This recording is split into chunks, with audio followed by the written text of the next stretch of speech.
जैसे लोकगीत से मन में एकदम से आप सबके मन में आ गया होगा ढोलक की थाप, कुछ सुंदर सुंदर गीत जो हमारी माता और दादी दादियों से, नानी नानियों से हमने सुनते आए हैं।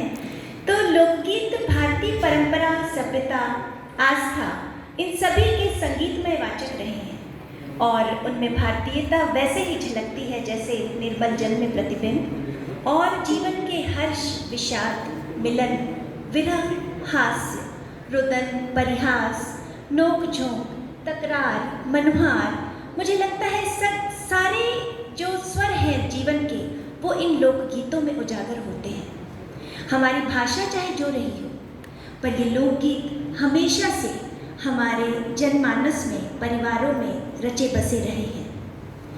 एक तरह की जो परंपरा और रिवाज लिए ये लोकगीत हमारे बीच मौजूद हैं।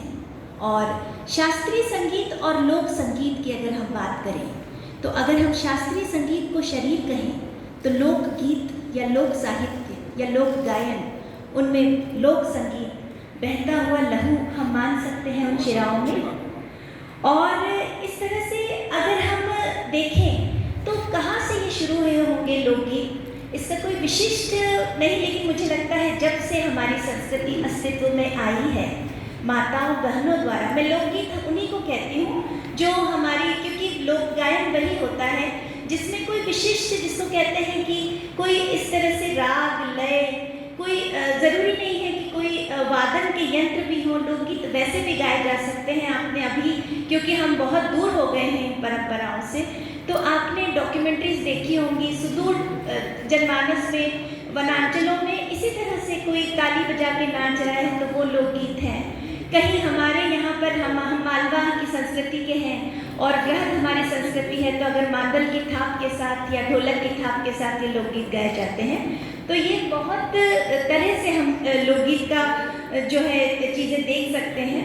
और अगर लोकगीत के शाब्दिक अर्थ हम समझें तो 3 प्रकार से हम कह सकते हैं।